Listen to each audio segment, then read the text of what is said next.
Good evening, everybody. You're in the KHOU 11 Weather Center here in Houston, Texas. I'm David Paul. Here's your Tropical Atlantic update. Major Hurricane Sam continues to crank out their Cat 4. It's strengthened since yesterday, now a mid-level Cat 4. Tropical Storm Victor is off the west coast of Africa. Both of these overall, thank goodness, are looking more like fish storms as we move along. We've had 20 named systems so far this season. We're at Victor. Wanda is the next name on the list. After Wanda, we'll go to the supplemental list of names. Where are we as far as a normal season? Normally we have 14 named storms, 30-year average. So we've had 20, so way ahead, and still a third of the season yet to go. Hurricanes, normally we have 7 of them. So far we've had 7, so we're normal there, but again, 30% of the season to go. Cat 3s, we normally have 3. We've had 4, with Sam being the 4th major hurricane so far this season. As we go into October, which begins on Friday, quite often we get tracks with storms that develop in the Western Caribbean, near the Bahamas, or in the Gulf of Mexico. And those tracks, if those storms form, quite often get yanked to the north very quickly because of approaching troughs and cold fronts this time of the year. But at the moment, as we look out over the basin here in the Caribbean and the Gulf, they are quiet and tropical system free. And at the moment, we don't see anything about to form out here, which is very good news. Sea surface temperatures are very warm out here, so it's something we'll have to watch as we go into October. But at least for now, the Gulf and the Caribbean are quiet. That is Sam, Category 4 Sam. And then here's Victor, who's a tropical storm and now forecast to stay a tropical storm. To Sam we go.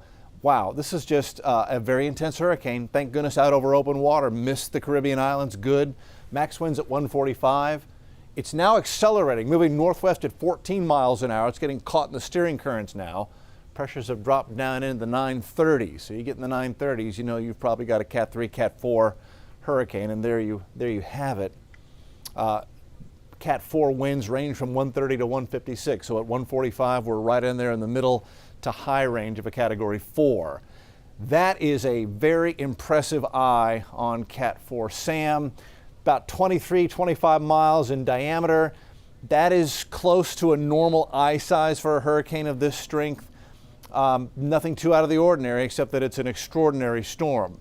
You see all the brighter reds, that's the central dense overcast, CDO. You get that type of blanket effect around the center, and you know you've got a very well-organized system. And those winds sustained at 145 miles an hour, they are in the eye wall. So they don't extend all the way out. They're just in that ring of wind right around the center of the storm. That's called the eye wall. That's where the strongest winds are in a tropical storm or hurricane. The eye itself is this clear area, which quite literally is clear. If you were in this right now on a boat, you could look up and see the stars out over the open Atlantic and the clear sky right there in the eye of the hurricane. So there's the eye. It's calm in the eye. It's the eye wall, once you have those winds sustained at 145 miles an hour. Going up top, we look at the water vapor imagery, helps us see the flow at the upper levels, and it's all exhaust.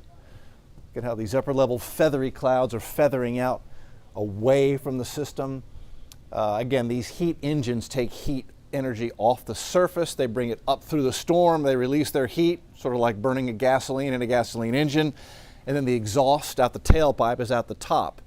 And without that exhaust at the top, you don't get a growing system. But that's what we've got, just a perfect example of good exhaust. The system is between 2 areas of low pressure. This low pressure trough is centered here, but it digs, the trough axis digs all the way down to the Bahamas and then lifts it up. So this is what it's beginning to feel now as it's accelerating, as it's getting caught in that upper level flow. And so it's caught the upper level steering currents and off it heads, which will be a glancing, well, not a glancing blow, it's going to miss Bermuda, but as a Cat 3. So Bermuda, you will feel impacts with increased surf coming in as we head into the coming weekend. And you will also feel a north and northeast breeze as Cat 3 at that point, Hurricane Sam moves on through. And then as we get up into Sunday, Monday, Tuesday, a remnant low off the coast of St. John's, Newfoundland. So you will also have some wind and wave activity from a decaying tropical low, remnants of Sam at that point. That's going into Tuesday. We look at the GFS and the Euro, they're in tight agreement, just misses Bermuda, good, that's on Saturday. And then it does head up to the north, missing Nova Scotia and Newfoundland. But see how the isobars are stacked up as you head into St. John's. You're going to get a breezy early part of next week. And then the system goes extratropical, and that will bring wind and rain to the British Isles as we head into the end of next week. That's the story on Sam. Tropical storm Victor, you know, it's a decent looking tropical storm. You can see that nice counterclockwise rotation. It's got outflow, feathery outflow there at the upper levels on the north and west side of the system. Got some decent inflow coming in here at low levels. However, as we mentioned last night, this is trying to develop in an area where there's some pretty thick dust just to the north, so it's ingesting some dust. That's dry air, that's sinking air, just the opposite of what you need for a tropical system to develop. You need moisture and you need lifting air. And so that is choking off any rapid intensification that Victor could undergo. It's not in a terrible spot upper level wind-wise at the moment, but it's about to be. This upper low, look at the wind shear off to the north and west. And so this is now moving west-northwest, and it's going to get caught up and picked up in that upper level shear. That is what is now drawing it northwest and will bend it off to the north. And once in that shear, you're going to get the system lopsided, tipping over, and that's going to rip it apart. So now it's not even forecast to become a hurricane. Stays a tropical storm out into the open Atlantic. I mean, that is just about the geographic center of the Atlantic basin.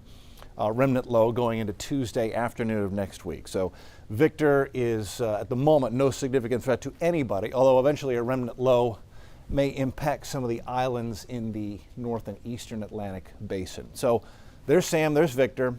Everything else is quiet at the moment in the Atlantic basin. We spin the globe and go over to the Pacific. Western Pacific, we've got Typhoon MINDULLE. There's the typhoon. Sustained winds at 100 miles an hour. Bringing wind and breezy conditions and rainy conditions to Tokyo, Japan this evening. Lovely night in Tokyo this evening. But the storm itself is going to stay off the coast of Japan, so they miss a direct hit on this. Forecast track, there's Japan, stays well offshore. They get some breezy conditions, some rainy conditions, but they're okay. They'll be on the weak side of a Cat 2. They'll be fine. And then as the storm races off to the north and east, we'll track it. Now watch the moisture. Look at how it turns into snow. That's moisture from the typhoon, eventually bringing snow to portions of Alaska, portions of Siberia as we head into Monday, Tuesday of next week. That's the 4th and 5th of October. And then downstream from that, we're looking at the jet stream at 34,000 feet. Look at the trough that's going to be carved out. Big ridge underneath it helping to carve out this trough that will set up off the west coast of the United States. We watch these troughs this time of the year because that opens the door for cold air to come down. This type of a setup will encourage some cold air to come out of Siberia and get into Alaska, northwest Canada. And so you're going to be getting much colder as we head into the first week and first part of the second week of October. This goes into October 10th. And look at the pattern here at the upper level winds. Big trough out west. And that is snow. That could be significant snow for the Rockies of northern Nevada, getting into Idaho. Northern Utah could get into some significant snow there if that trophy pattern does indeed verify going into the 10th. This is a long range forecast, so there will probably be a little bit of adjustment to this forecast. That would keep the middle part of the United States under a ridge going into the first and the beginning of the second week of October. That would keep it very warm here. And the northern branch of the jet up across Hudson Bay, so warm for Quebec in the eastern United States and the eastern portions of Canada, and that's cold and a little snowy for western and northwest Canada and the Klondike. And speaking of temperatures, very warm here on the last day of September across the United States. These are current temperatures. It's almost 8 o'clock Central Standard Time across the USA as I give this report. Del Rio's 93, Houston 79. It's 80 in Omaha. It's 78 in Minneapolis, St. Paul. So they're enjoying an extended summertime across the northern plains. And up into south central Canada, it's just beautiful if you don't want winters to start early. Prince Albert at 70, Winnipeg 64, Big Trout 67, Calgary 72, Pickle Lake 73. That is lovely extended summer weather for the plains of Canada, but you can see what eventually is coming, Old Crow sitting at 26. All right, there's where we stand tropical-wise and across North America this evening. Questions, comments, leave them for me. I read them. Let me know what you want to see. We will see you for another update tomorrow.